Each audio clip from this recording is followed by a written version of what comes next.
ಕಪ್ಪು ಸಮುದ್ರದಲ್ಲಿ ಕದನ ವಿರಾಮಕ್ಕೆ ರಷ್ಯಾ ಮತ್ತು ಉಕ್ರೇನ್ ಒಪ್ಪಿಗೆ ಕೊಟ್ಟಿವೆ. ಇಲ್ಲಿ ಹಡಗುಗಳ ಸುರಕ್ಷಿತ ಸಂಚಾರಕ್ಕೆ ಎರಡೂ ದೇಶಗಳು ಸಮ್ಮತಿಯನ್ನು ಕೊಟ್ಟಿವೆ. ನಮ್ಮ ದೇಶದ ಹಡಗಿನ ಮೇಲೆ ನೀವು ದಾಳಿ ಮಾಡಬಾರದು, ನಿಮ್ಮ ದೇಶದ ಹಡಗಿನ ಮೇಲೆ ನಾವು ಕೂಡ ದಾಳಿ ಮಾಡಲ್ಲ.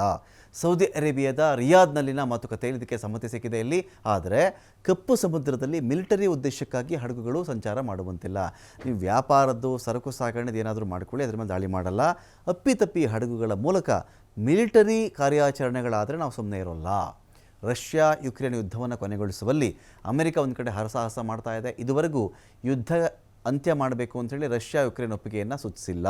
ಇನ್ನು ಹಲವು ಸುತ್ತಿನ ಮಾತುಕತೆಗಳು ನಡೆಯುವ ಸಾಧ್ಯತೆ ಇಲ್ಲಿದೆ.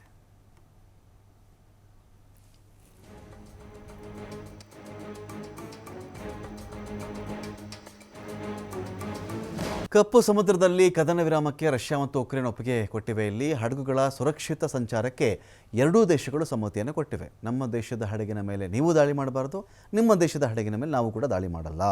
ಸೌದಿ ಅರೇಬಿಯಾದ ರಿಯಾದ್ನಲ್ಲಿನ ಮಾತುಕತೆಯಲ್ಲಿ ಇದಕ್ಕೆ ಸಮ್ಮತಿ ಸಿಕ್ಕಿದೆ. ಇಲ್ಲಿ ಆದರೆ ಕಪ್ಪು ಸಮುದ್ರದಲ್ಲಿ ಮಿಲಿಟರಿ ಉದ್ದೇಶಕ್ಕಾಗಿ ಹಡಗುಗಳು ಸಂಚಾರ ಮಾಡುವಂತಿಲ್ಲ. ನೀವು ವ್ಯಾಪಾರದ್ದು ಸರಕು ಸಾಗಣೆದು ಏನಾದರೂ ಮಾಡಿಕೊಳ್ಳಿ, ಅದರ ಮೇಲೆ ದಾಳಿ ಮಾಡಲ್ಲ. ಅಪ್ಪಿತಪ್ಪಿ ಹಡಗುಗಳ ಮೂಲಕ ಮಿಲಿಟರಿ ಕಾರ್ಯಾಚರಣೆಗಳಾದರೆ ನಾವು ಸುಮ್ಮನೆ ಇರೋಲ್ಲ. ರಷ್ಯಾ ಯುಕ್ರೇನ್ ಯುದ್ಧವನ್ನು ಕೊನೆಗೊಳಿಸುವಲ್ಲಿ ಅಮೆರಿಕ ಒಂದು ಕಡೆ ಹರಸಾಹಸ ಮಾಡ್ತಾ ಇದೆ. ಇದುವರೆಗೂ ಯುದ್ಧ ಅಂತ್ಯ ಮಾಡಬೇಕು ಅಂತೇಳಿ ರಷ್ಯಾ ಯುಕ್ರೇನ್ ಒಪ್ಪಿಗೆಯನ್ನು ಸೂಚಿಸಿಲ್ಲ. ಇನ್ನು ಹಲವು ಸುತ್ತಿನ ಮಾತುಕತೆಗಳು ನಡೆಯುವ ಸಾಧ್ಯತೆ ಇಲ್ಲಿದೆ.